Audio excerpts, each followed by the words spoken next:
Seja mais do que bem-vindo para mais um devocional aqui no nosso canal, onde nós conversamos sobre Bíblia, teologia, espiritualidade. Você também encontra louvores.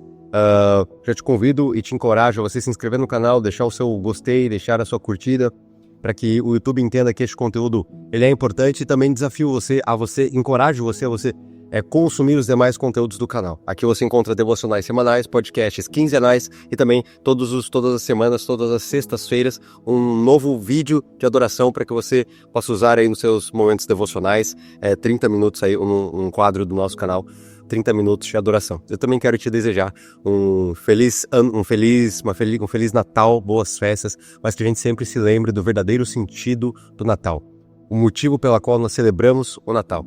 É sobre isso que nós vamos conversar no devocional de hoje, um devocional especialmente natalino. Quero conversar contigo e ler para você o texto de Mateus capítulo 2, a partir do verso 1.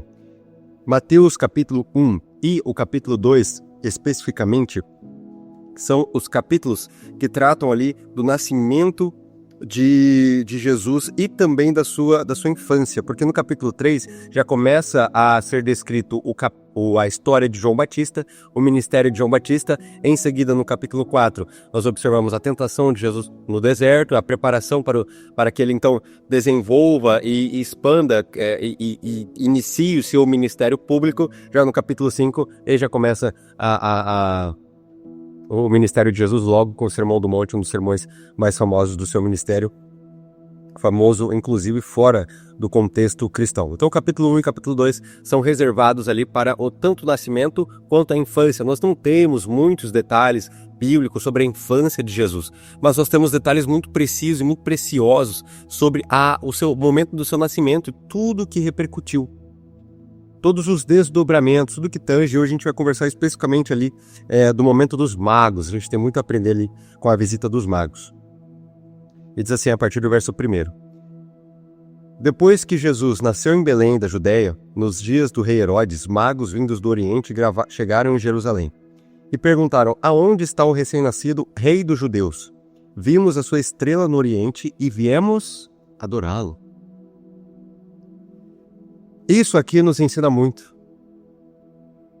Isso aqui é algo muito significativo para nós.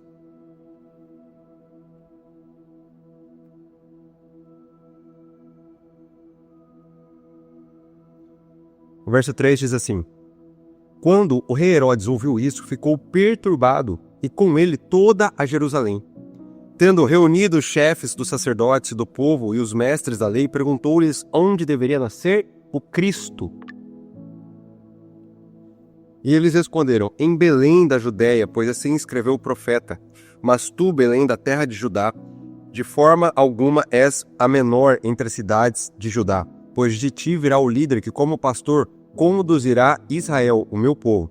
Então Herodes chamou os magos secretamente e informou-se com eles a respeito do tempo exato em que a estrela tinha aparecido. Enviou-os a Belém e disse: vão informar-se com exatidão sobre o menino. Logo que encontrarem, avisem-me para que eu também vá adorá-lo. Ali no verso 2, nós temos algo muito precioso. Os reis magos, que não eram 3, a Bíblia não diz que eram 3, isso é muito mais uma tradição de nós contarmos a história, de nós representarmos o presépio, né? Mas a Bíblia não diz que são 3 magos. Os reis magos, eles tinham a informação sobre a estrela que apontaria para a cidade aonde Jesus havia nascido. E eles, sabendo disso, tendo certeza disso, tendo a convicção disso, baseado na profecia das Escrituras, o que eles fizeram com a informação advinda das profecias? Eles tomaram uma ação.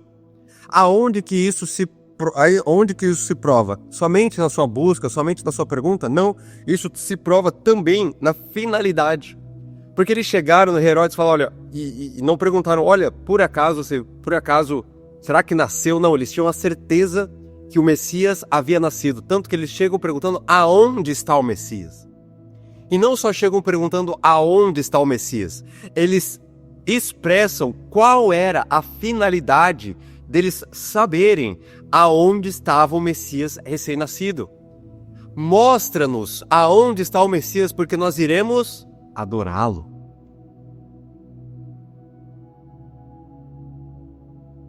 Muitas das vezes nos sobra informação, mas nos falta finalidade. O estudo da palavra, o conhecimento das Escrituras, não serve para nada além de revelar a vontade de Deus para nós. E a finalidade de conhecê-lo. E em conhecê-lo, eu oferto a minha própria vida como uma resposta de adoração. Haja vista que toda adoração, seja para qualquer ídolo que for, ela é uma resposta. Eu vislumbro e aí eu adoro. Não tem como você adorar algo ou alguém se você não o conhecer. Portanto, nós conhecemos a Jesus através da sua palavra.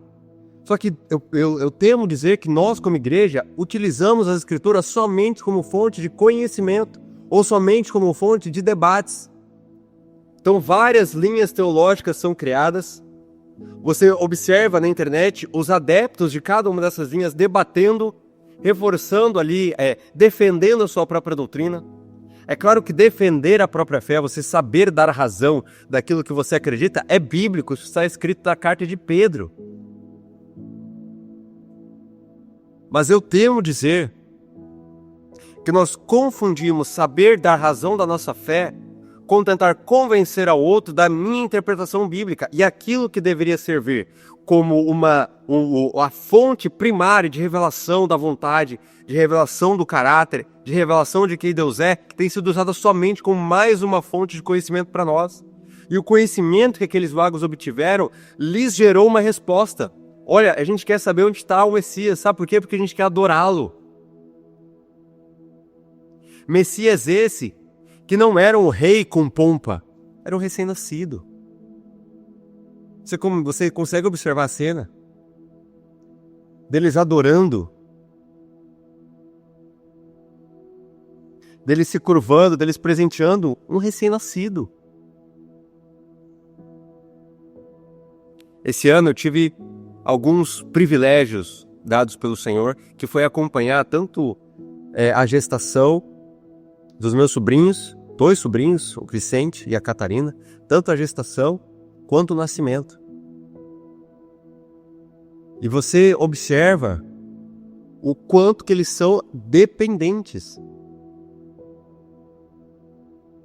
Totalmente dependente dos seus pais. Você que é pai, você que é mãe, sabe disso. Quanto que você não pode, enquanto pai, enquanto mãe, ser descuidado em nenhum momento.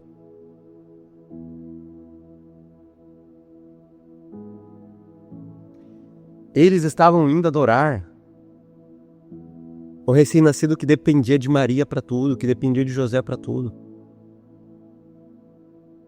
Aos olhos humanos parece que não faz sentido, mas eles tinham a convicção das Escrituras. Convicção essa que os levou a uma ação. Eles não foram adorar Jesus depois de ele ter feito um milagre, depois de ele ter ressuscitado. Inclusive, ao longo do relato dos evangelistas, você não vai ver mais a presença dos magos.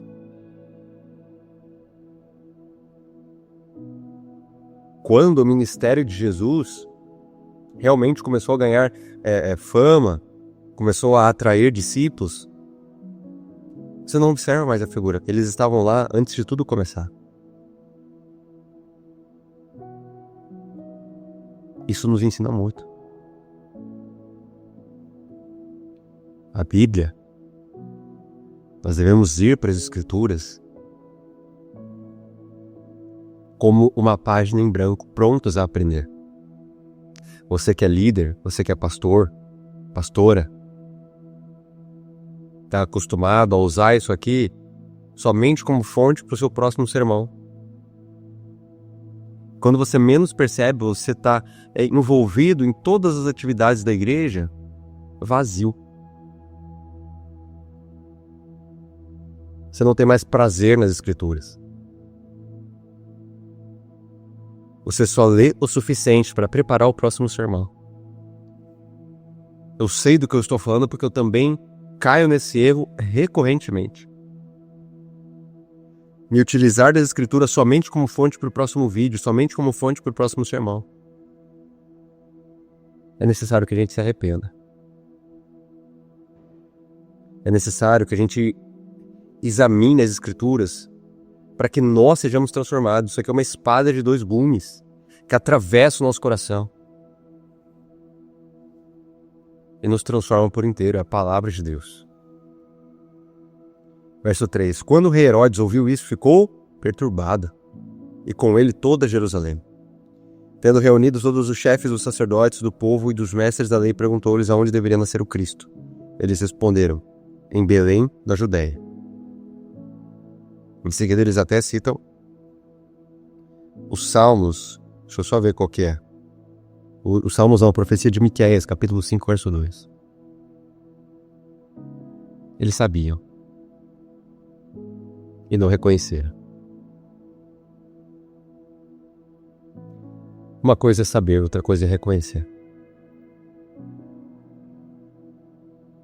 Será que Jesus tem estado presente nos nossos ajuntamentos, nos nossos programas, nos nossos projetos? Ou será que ele simplesmente não comparece ou vai embora e a gente nem percebe? Doutos de todo o conhecimento das Escrituras, mas ignorantes da presença. Era isso que os líderes daquela época eram. Você observa, eles falaram de cor a profecia. Eles não pegaram, a Bíblia não diz que eles pegaram o livro para então achar e poder ler. Não, eles disseram de bate-pronto. Ele vai nascer em Belém, assim assado.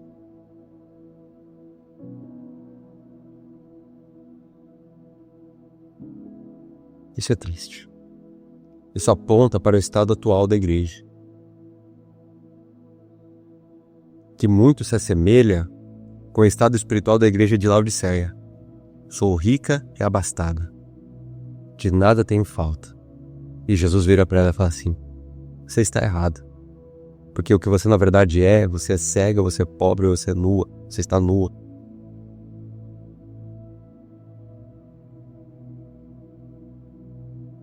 O nosso cenário, o nosso estado espiritual é muito mais parecido com o Laodiceia.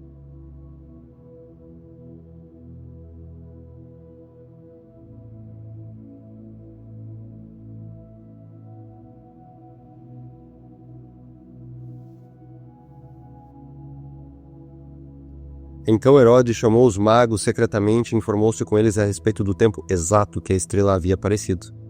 Enviou-os a Belém e disse: vão informar-se com exatidão sobre o menino. Logo que o encontrarem, avisa-me para eu também vá adorar. Você conhece a história, você percebe que Herodes estava mentindo. Com os lábios, ele diz coisas bonitas. Não, vou lá e me informe para que eu também possa adorar. Mas a intenção do seu coração era totalmente oposta.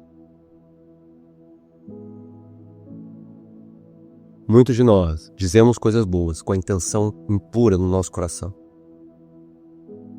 Honramos ao Senhor com os lábios, mas o nosso coração está longe dele. Amado, é tempo de nos arrependermos. Nos arrependemos de um estudo vazio das Escrituras. Nos arrependemos de orações mecânicas, de orações sem vida. Nos arrependemos de evangelismos sem propósito, somente para cumprir uma agenda. Nos arrependemos de nos acharmos donos dos ministérios ou dos departamentos. É tempo de arrependimento. Que o Natal, além de nós celebrarmos o nascimento do Messias, possa ser também um tempo de arrependimento.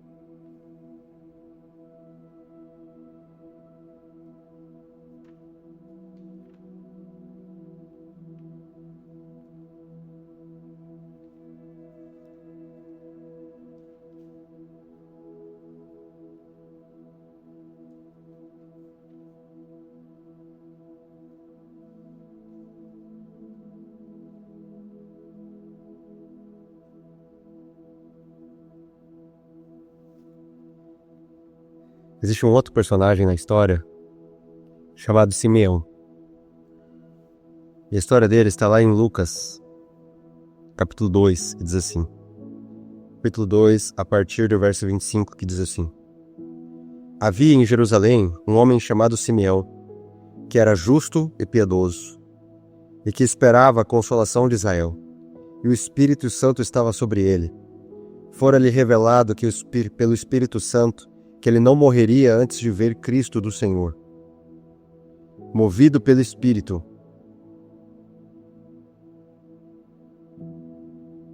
ele foi ao templo.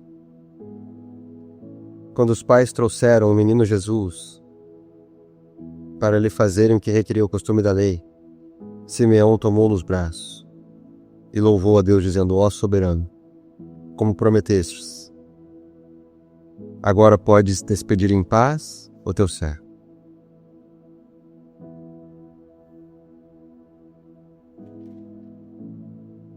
Pois os meus olhos já viram a tua salvação, que preparaste à vista de todos os povos, luz para a revelação aos gentios e para a glória de Israel teu povo.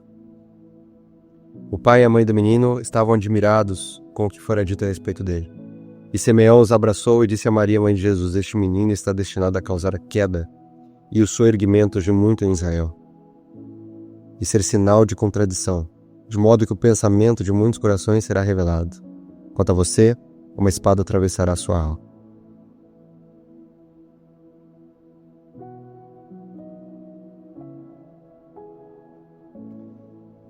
Nós podemos hoje escolher se seremos como os ex-magos, seremos como Herodes, se seremos como os líderes, os fariseus, os escribas, ou se seremos também como Simeão. Queria fazer um pouco diferente nesse devocional e terminar com uma canção. Vou só pegar o violão aqui.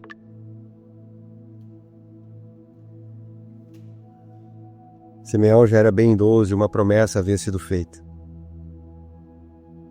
E sabe, e ele estava no templo como era do seu costume. Era mais um dia. Possivelmente ele nem esperava. E chegou um menino, como vários outros que chegavam ali, como fazia parte do ritual da lei que era previsto na lei.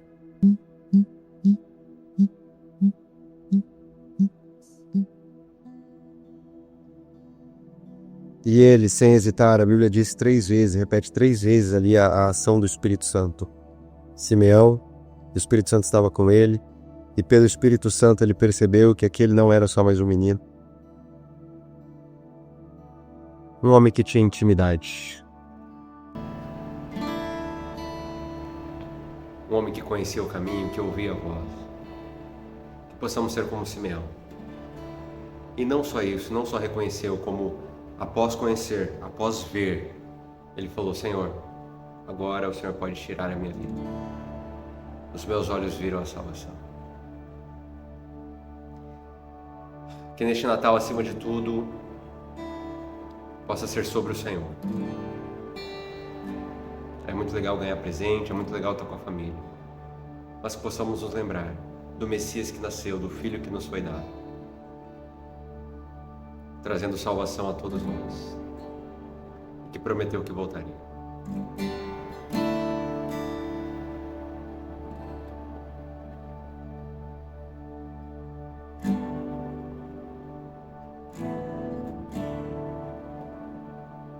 Os meus olhos viram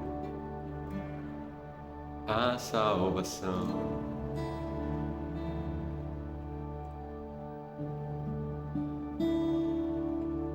Luz para o mundo, esperança da terra. E eu não sou mais meu. Eu não sou mais meu. Cristo, tu és a minha canção.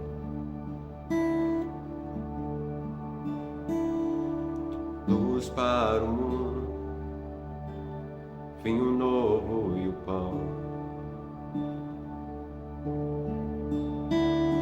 E eu não sou mais meu. Eu não sou mais meu. És a fome que me faz cantar, és a sede que me faz beber, és o nome que escuto ao deitar, e o olhar que vejo ao amanhecer.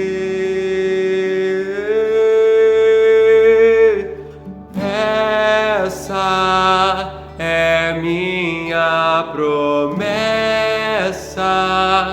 gastarei minha vida pra te coroar.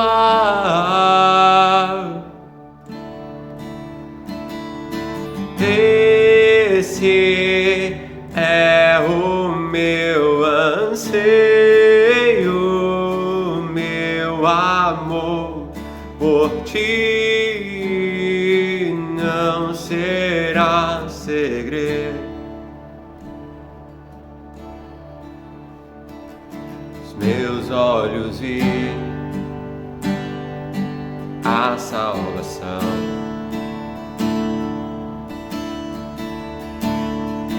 luz para o mundo, esperança da terra.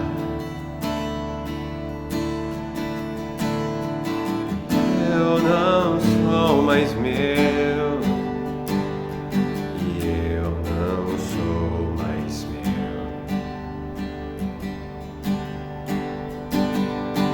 Cristo, tu és a minha canção, luz para o mundo, esperança da terra. Eu não sou mais meu, eu não sou mais meu, eu não sou mais meu, eu não sou mais meu. És a fome que me faz cantar, és a sede que me faz beber, és o nome que escuto ao deitar, o olhar que vejo ao amanhecer.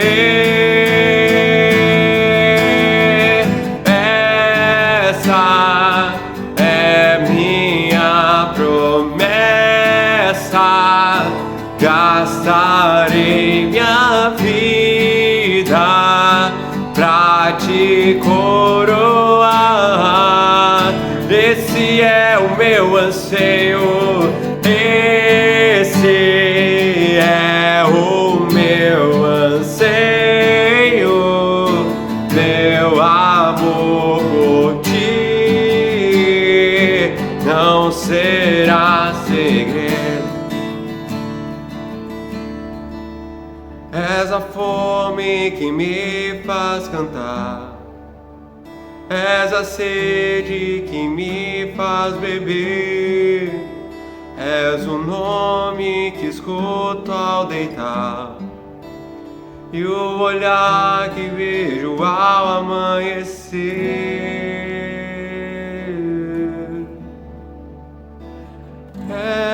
Essa é minha promessa, gastarei minha vida pra te coroar.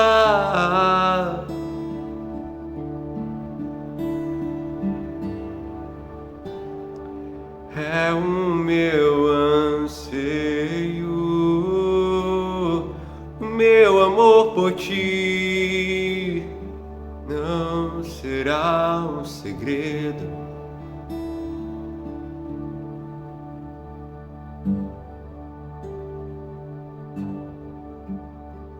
Ó Senhor, que assim como Simeão, possamos reconhecê-lo prontamente,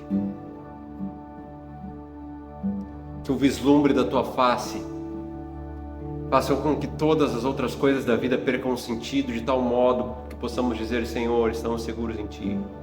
Se o Senhor quiser nos levar, que o Senhor nos leve, porque os nossos olhos viram a salvação. Nada mais importa, nada mais importa.